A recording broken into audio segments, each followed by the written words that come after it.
Bonjour à tous, bienvenue sur Voir Autrement NC, la chaîne qui donne la parole à l'handicap. Ben voilà, une nouvelle émission radio en partenariat avec la radio de Jido, l'association Les Robinsons. Donc là, nous sommes tous de retour pour cette nouvelle émission radio. Donc voilà, on dit Speak, hein. Et sans oublier notre sponsor, la SFAC. Tout l'univers de l'automobile se trouve à la SFAC. Donc là, aujourd'hui, nous avons la joie et le plaisir de recevoir le président de l'association France Alzheimer. Bonjour, monsieur. Bonjour. Là-bas, nous avons Grégory Boulanger, que tout le monde connaît. Hein, Bonjour. voilà. Ravi Bonjour, de Grégory. revenir. Bonjour. Et là, nous avons à nouveau monsieur Christophe Albin. Bonjour. Ici, nous avons monsieur Alexandre Courteau. Bonjour, Alexandre. Bonjour. Et bien sûr, notre animateur, monsieur Jean-Michel Goetz. Bonjour, Jean-Michel. Bonjour Michel. Donc voilà, si ce n'est pas encore fait, ben, abonnez-vous, c'est gratuit. Cliquez sur la petite cloche pour recevoir une notification. Et je vous dis à tout de suite pour la suite de la vidéo.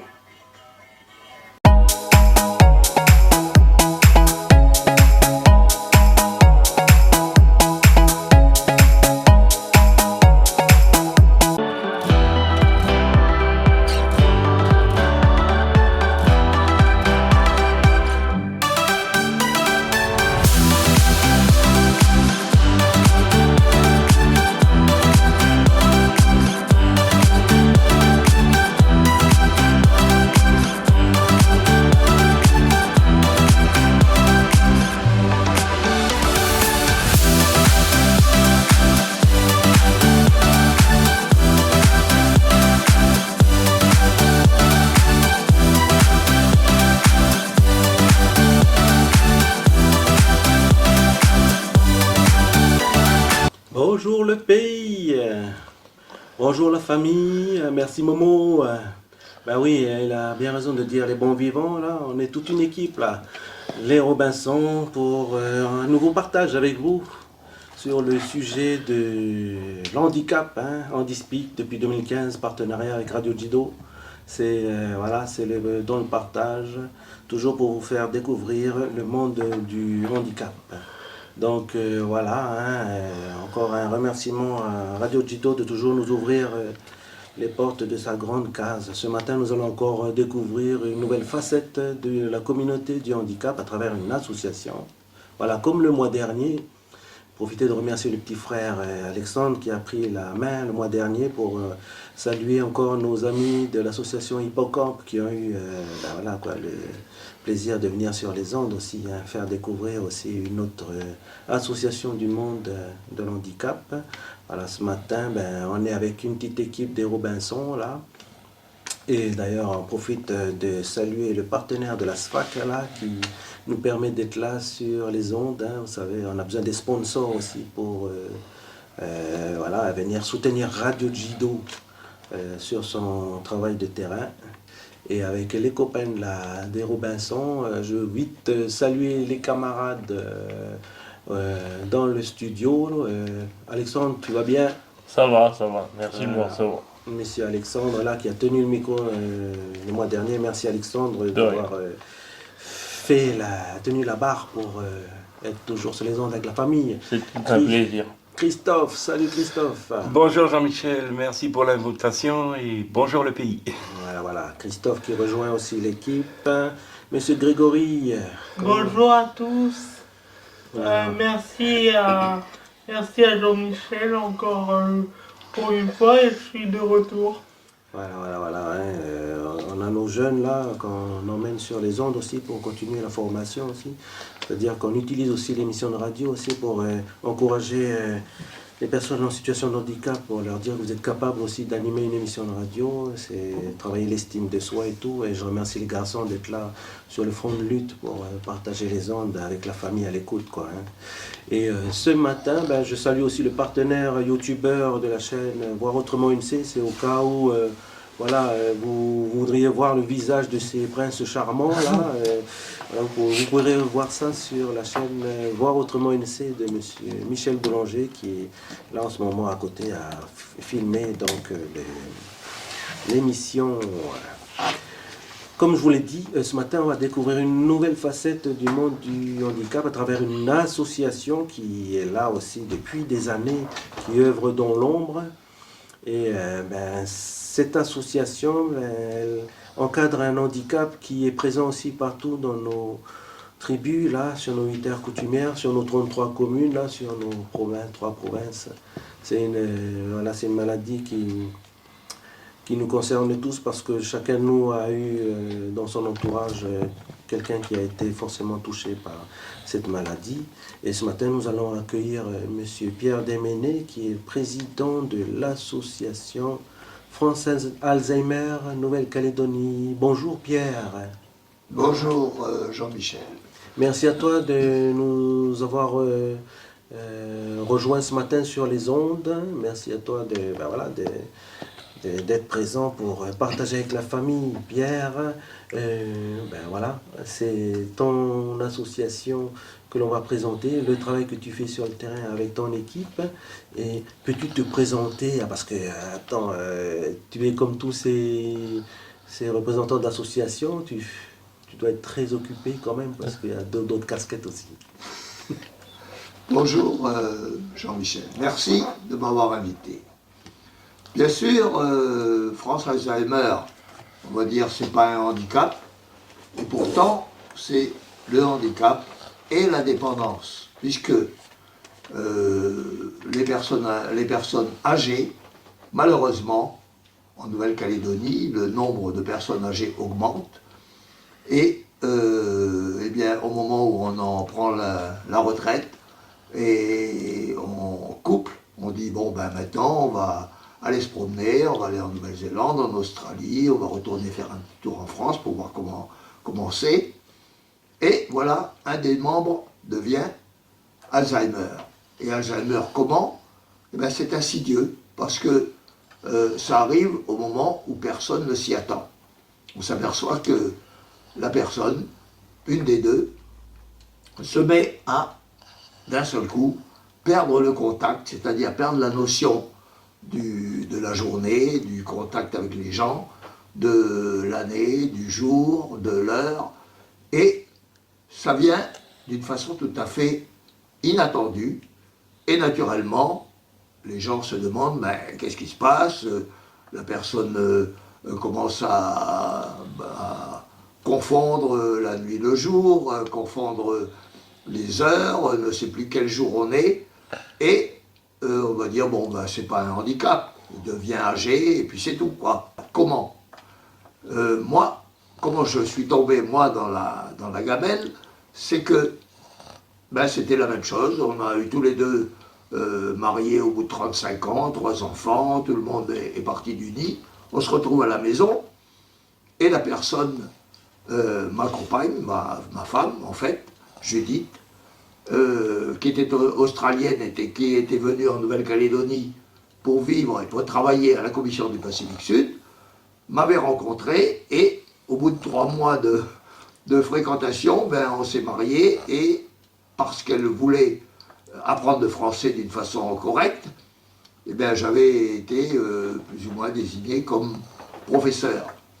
Donc, on s'est mariés au bout de 3 mois et elle a fait tout son parcours en Nouvelle-Calédonie, le français, l'anglais, la Commission du Pacifique Sud, les agences de voyage, panaméricaines, et puis retour encore à la Commission du Pacifique Sud, et là, elle avait déjà atteint 60 ans, et au moment de renouveler son contrat, la responsable de la Commission du Pacifique Sud a dit « Mais oui, mais madame, vous avez 62 ans, c'est terminé, il faut prendre votre retraite d'une façon définitive. » Et elle a dit « Oh bon, ben c'était un choc. » Et en général, la maladie d'Alzheimer, c'est ça, c'est un choc.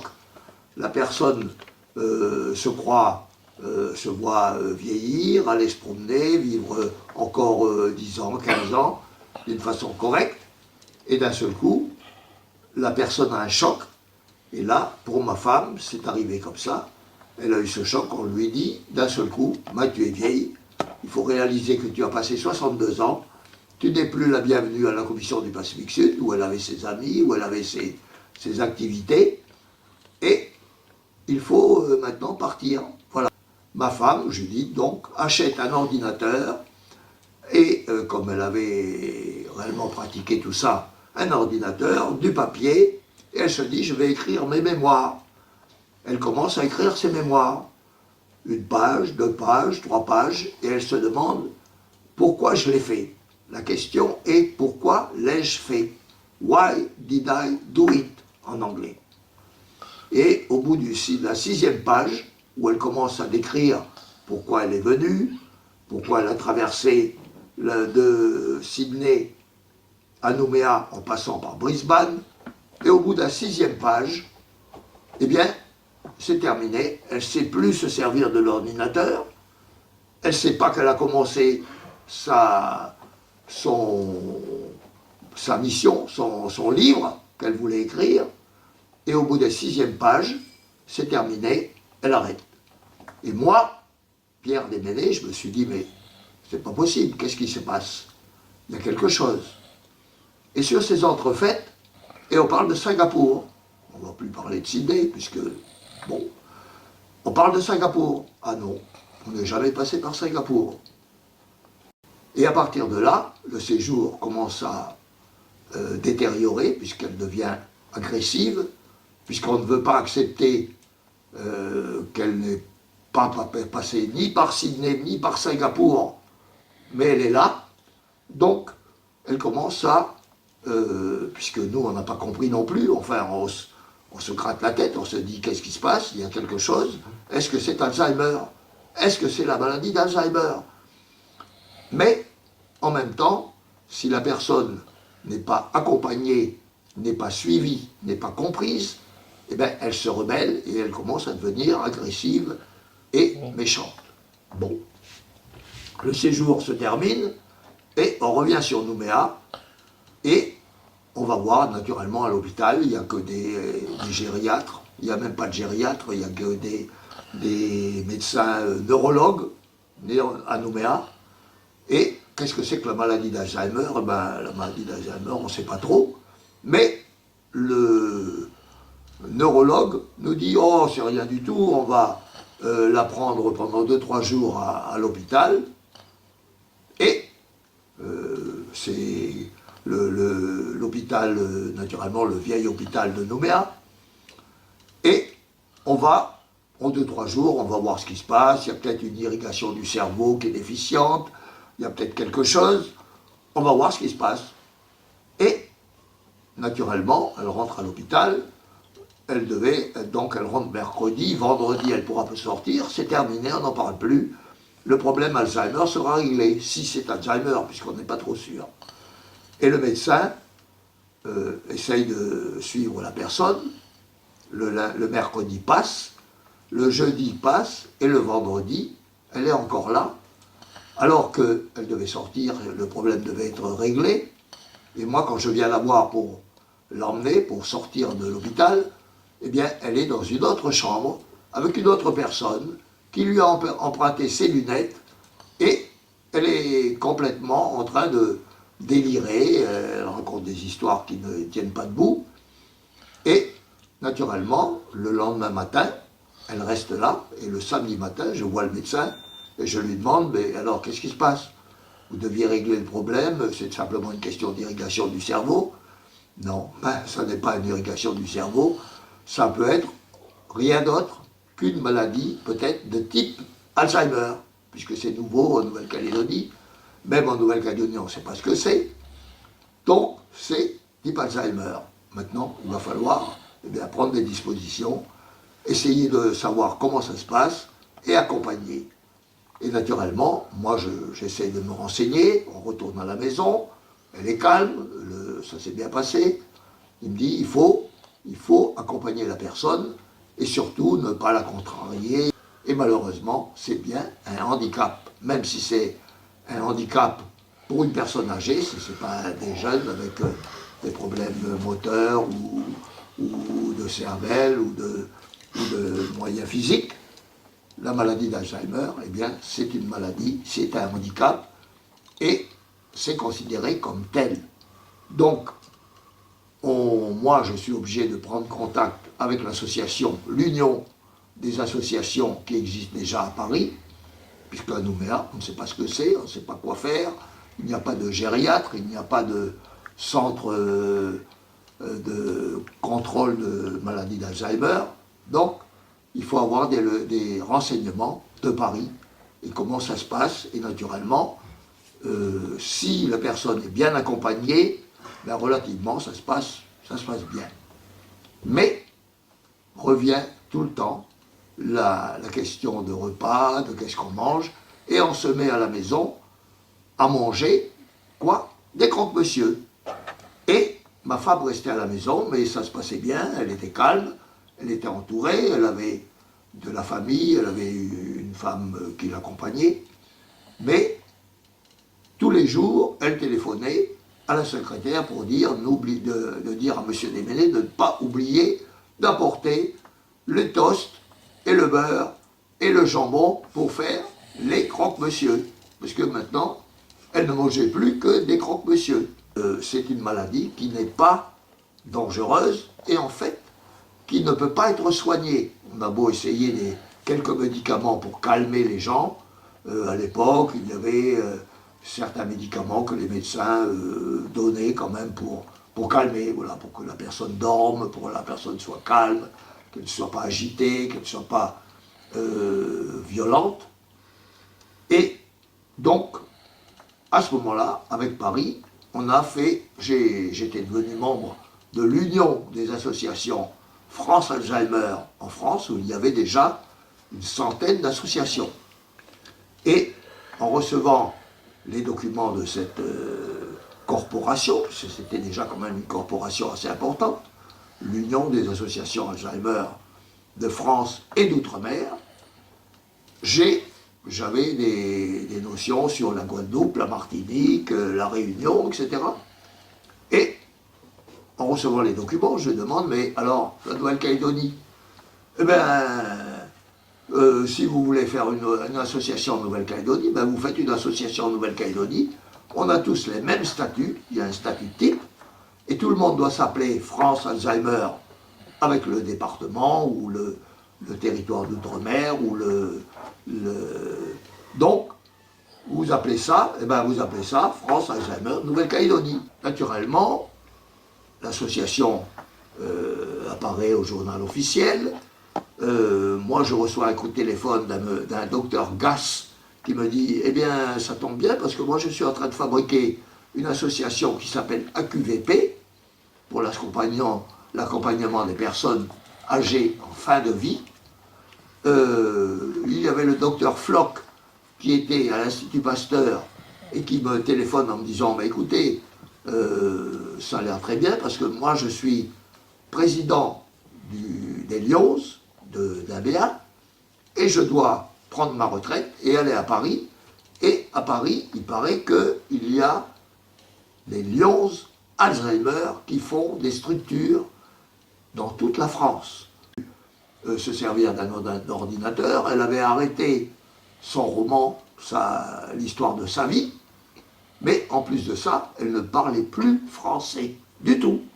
Alors qu'elle avait été secrétaire bilingue, elle avait parlé l'anglais et le français couramment, et d'un seul coup, elle ne parlait plus qu'anglais.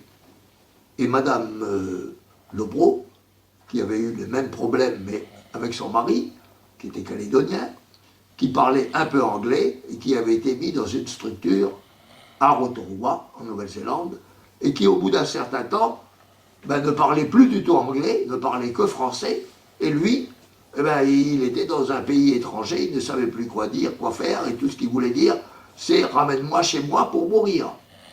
Donc Madame Lobreau avait ramené son mari à Nouméa, et elle me dit, ben voilà, en Nouvelle-Zélande, les Néo-Zélandais sont bien plus avancés que nous ne sommes à Nouméa, ils ont déjà des structures pour personnes âgées, Alzheimer, Parkinson, enfin, toutes sortes de structures de personnes âgées.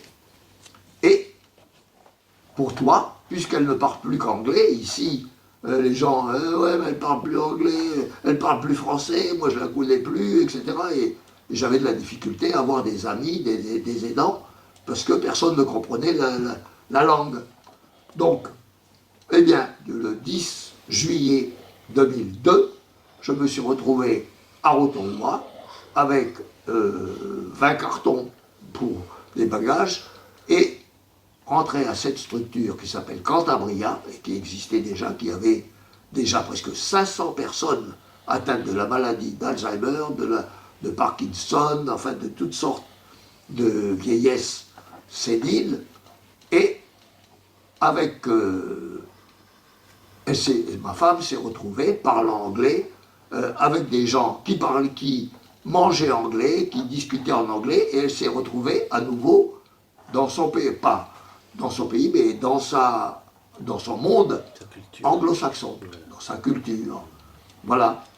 Et elle était comme un poisson dans l'eau, et les Néo-Zélandais avaient tout ce qu'il fallait, puisque c'était une structure qui avait à la fois des accueils de jour, donc avec la population, des gens qui étaient résidents, une structure qui ressemblait à ce qu'on a appelé le Pentagone à Lansvata, où il y avait des ailes qui partaient du centre, où il y avait la direction, la gestion, et dans chaque aile, au bout de chaque aile, il y avait un restaurant, et ma femme s'est retrouvée dans une chambre, et on m'a dit, monsieur Desménés, vous allez nous montrer ce que vous faites avec votre femme, quels médicaments vous lui donnez, comment vous faites sa toilette, et au bout d'1 mois, vous allez être dans la même chambre, à l'extrémité chacun, et au bout d'1 mois, vous allez partir, parce que nous, on va s'en occuper, on prend en main la gestion complète de votre femme, et vous pouvez partir,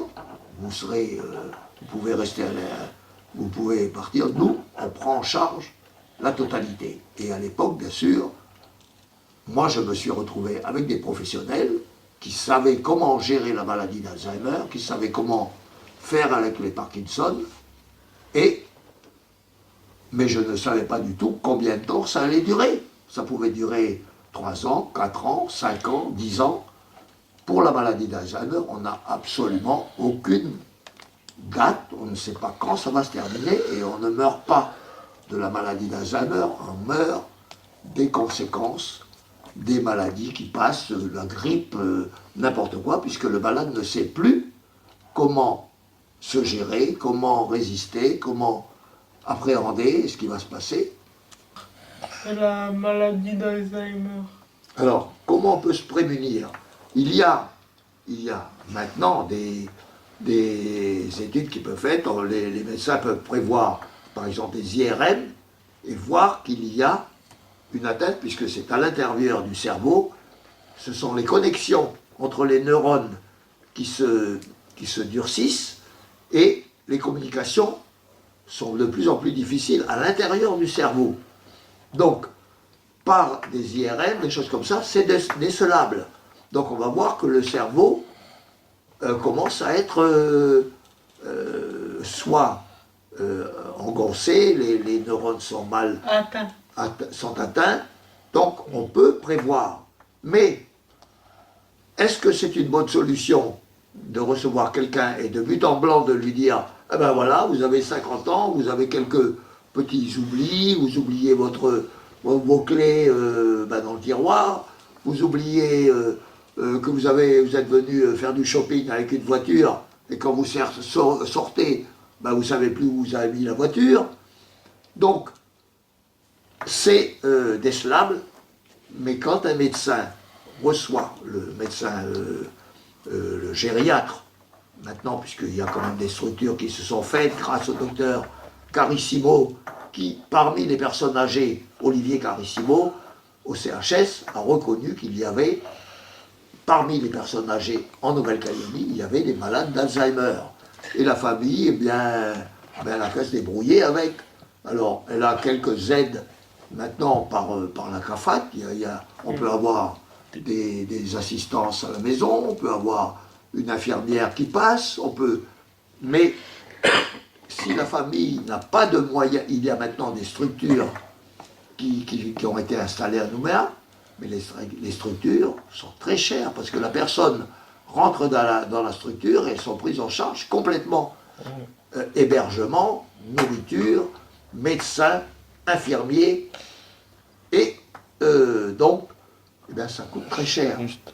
Et il y a des gens qui sont capables de payer 300, 400 ou 500 000 francs par mois, s'ils ont une grande retraite, une bonne retraite, ou s'ils vendent une maison, par exemple, si la famille veut bien vendre une maison et consacrer tout cet argent à la structure, mais ceux qui n'ont pas les moyens ou une prise en charge relative, mais ceux qui n'ont pas les moyens sont en grande difficulté parce qu'ils sont obligés d'accompagner leurs malades tous les jours. Jusqu'au bout. Et jusqu'au bout.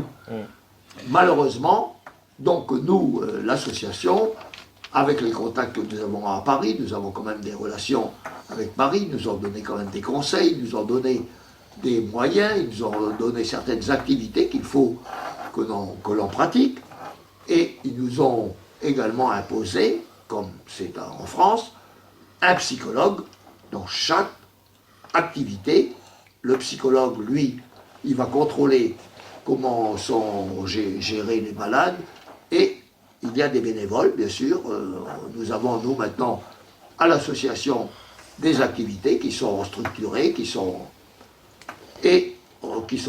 organisées avec le psychologue, avec des bénévoles qui sont réellement, dont il faut reconnaître le dévouement, soit qu'ils aient été concernés eux-mêmes par la maladie à certains moments, soit qu'ils aient eu quelqu'un dans la famille, soit qu'eux-mêmes, c'est simplement par humanité et Bienveillance. pardon, Bienveillance. qu'ils veulent bien venir et nous aider ponctuellement. Et ces bénévoles, c'est-à-dire qu'ils le font quand ils sont eux-mêmes disponibles, quand ils le peuvent, s'ils sont à la retraite, s'ils ont du temps devant eux, s'ils n'ont pas... Puisque nous avons voilà, tous les genres. Il y a plus de 20 ans de ça, qu'en Calédonie, donc il n'y avait rien. Et le progrès était plus du côté de Nouvelle-Zélande. Qu'en est-il 20 ans plus tard en Nouvelle-Calédonie? Est-ce qu'il y a des progressions? Est-ce que la maladie ne peut pas être retirée comme ça? Mais est-ce qu'il y a des progressions à ce niveau pour améliorer, sans pour autant, je veux dire, perdre forcément la maladie? Parce que je sais que ça part pas comme ça, mais est-ce qu'on peut arranger de sorte que peut-être la maladie se voit moins? C'est pas qu'elle se voit moins. C'est-à-dire, on peut organiser. Il y a deux possibilités. Les gens viennent nous voir. C'est pour ça que, avec moi, quand on est revenu de Nouvelle-Zélande, on s'est marié. Parce qu'en Nouvelle-Calédonie, on ne peut pas venir avec une deuxième femme dont on va être, c'est la maîtresse, ou c'est la compagne, ou c'est ceci, ou c'est cela. Moi, je me suis marié avec cette deuxième femme, qui est une professionnelle de la maladie. Elle est venue en Nouvelle-Calédonie et là, on avait ouvert donc avec la Croix-Rouge et la SIC un accueil de jour à Montravel. Et elle avait participé à cet aménagement. On a fait un accueil de jour qui dure encore maintenant. Il a été longtemps à Montravel et maintenant il est à Majata. Mais c'est un accueil de jour qui est géré maintenant par la Croix-Rouge directement avec la CAFAT. Et comme vous me disiez, les progrès, bon, bien sûr, il y a en Nouvelle-Zélande des progrès qui ont continué, puisque c'était déjà organisé, il y avait déjà des structures, mais en Nouvelle-Zélande, si la personne est un résident en Nouvelle-Zélande, le gouvernement néo-zélandais prend en charge l'hébergement dans la structure. Donc les gens, voilà, donc les gens peuvent mettre Si ma femme était australienne, donc il y a un accord entre l'Australie et la Nouvelle-Zélande. Ma femme étant australienne, moi je n'avais pas réalisé, puisque je ne savais même pas ça, qu'elle a été acceptée en Nouvelle-Zélande sans problème parce qu'elle était australienne, mais je devais payer la structure. Je devais payer, il y avait médecin, infirmier, comme j'ai dit, équipe de nuit, équipe de soir, équipe du week-end, etc. Tout est programmé, tout est organisé. Et moi, j'ai été obligé de payer, mais à l'époque, c'était l'équivalent de 200 000 francs pacifiques. À Nouméa, il y a maintenant des structures et elles sont autour de 400 000, 500 000 francs pacifiques. Au lieu d'essayer de faire des structures en Nouvelle-Calédonie et d'attendre que les structures se mettent en place, qu'on ait des gens de l'extérieur, qu'on ait des gens qui accompagnent, pourquoi on ne peut pas faire un deal avec la Nouvelle-Zélande pour faire un échange de personnel? On peut avoir des jeunes qui vont aller de Nouvelle-Calédonie, qui vont aller là-bas apprendre et se former à l'accompagnement des personnes âgées malades de la maladie d'Alzheimer ou Parkinson. Et les structures existent. Ah non, non, on ne peut pas faire ça, on ne peut pas travailler avec les Néo-Zélandais. Bon, on ne va pas refaire l'histoire, mais en Nouvelle-Calédonie, on a des structures qui ont commencé sur Mont-d'Or. Hein, vous avez, comment il s'appelle, M. De Tex, qui avait fait une structure. Vous avez à Boulari, vous avez une structure qui s'appelle Azur Santé. Je ne fais pas de réclame pour les structures, mais il y en a à Païta. Il y en a Barbadine à La Foi. Il y en a une à l'entrée de Bourail. Il n'y en a pas ensuite que jusqu'à Koumak. Alors, les familles, bien sûr, il y a des petites structures familiales où il y a 4 ou 5 personnes. Ça, c'est toléré, c'est organisé, mais il faut avoir des gens qui sont concernés. Donc, ça existe, mais il faut avoir les moyens en Nouvelle-Calédonie. Donc, les gens qui n'ont pas le moyen de faire ça, ils sont obligés de garder la personne à domicile avec des accompagnateurs. Les auxiliaires. Et des auxiliaires. Et je rebondis, en fait, j'ai une autre question. Comment, par exemple, accompagner la personne atteinte de cette maladie quand on n'a pas les ressources, on va dire, financières? Si vous avez quelques conseils à donner à ces personnes-là. Bien sûr, j'ai des conseils à donner, parce que les gens viennent... Parce que les gens se disent, bon, c'est l'oncle Alfred ou la tantine Santa, ou je ne sais pas moi. Donc, on les connaît, on connaît leurs habitudes, on sait qu'ils sont devenus Alzheimer, on le fait constater à un moment par les gériatres qui sont au CHS maintenant, peuvent faire le diagnostic, c'est-à-dire reconnaître que la personne est atteinte de la maladie d'Alzheimer. Donc, on dit, bon, il faut garder les gens à la maison, on peut s'en occuper à la maison, etc. Il y a des prises en charge, il y a des visites d'infirmières qui sont autorisées, qui sont le matin, par exemple, et le soir, pour prendre certains médicaments. Il n'y a pas de médicaments pour la maladie d'Alzheimer, il n'y a que des choses qui peuvent calmer. Voilà, c'est tout. Vous avez... simplement pour éviter le stress, pour essayer de dormir un peu, voilà. Mais ce que je recommande, c'est aux gens de faire de la détection précoce, c'est-à-dire quand on a le sentiment que quelqu'un dans la famille est en train de demander quelle heure il est, 3 fois dans la journée, quel jour on est, donc ça veut dire qu'il y a possibilité de maladie d'Alzheimer.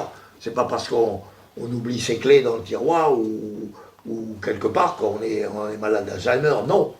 Mais rien n'empêche de venir à l'association, puisque nous avons l'association maintenant qui est au Cerisier Bleu, qui a pignon sur rue grâce à M. Thierry Corneille, qui nous a aidés à partager un local dans la résidence des Cerisiers Bleus, avec l'ancienne association que nous gérons, dont je suis le président également, qui s'appelle l'association des Cerisiers Bleus 2, et qui s'occupe des gens qui sont dans la résidence, mais qui veulent avoir un contact avec l'extérieur, qui veulent encore, puisqu'ils sont autonomes, qui veulent encore sortir, aller dîner par là, ou déjeuner, ou faire des sorties, faire du shopping, aller voir le médecin, etc., etc.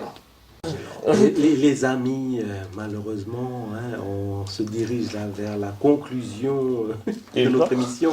Je t'avais prévenu, Pierre, hein, c'est pas assez long. Et moi, je pense que je suis peut-être atteint d'Alzheimer parce que j'ai oublié de dire à nos auditeurs qu'ils pouvaient appeler au 36 70 01.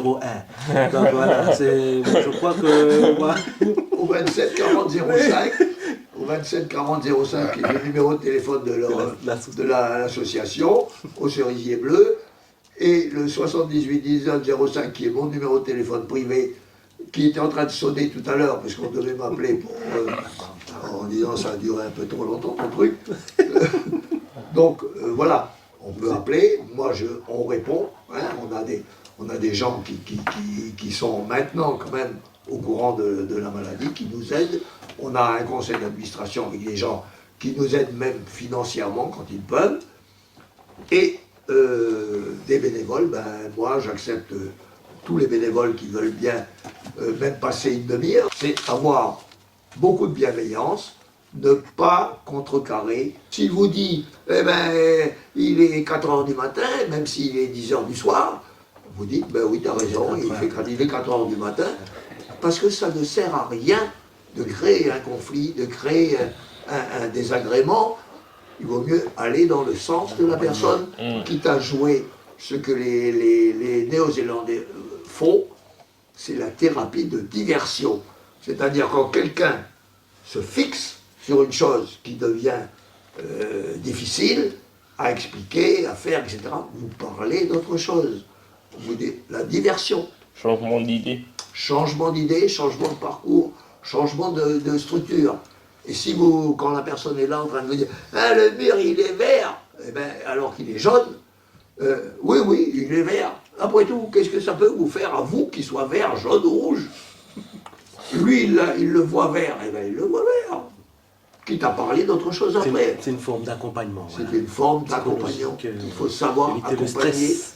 ne pas créer de conflit. Merci Changer Pierre. d'idée.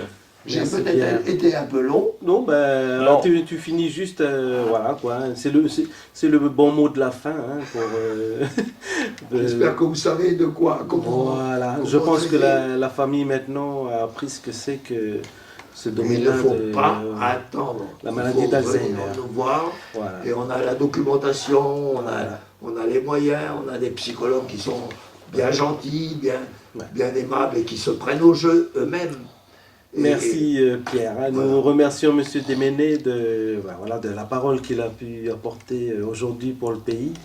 La famille, on va conclure et redonner les ondes à notre RDK et nous vous disons au mois prochain pour un nouveau thème d'émission Dispic. Merci encore à vous d'avoir été à l'écoute et dans le partage avec notre papa du pays là.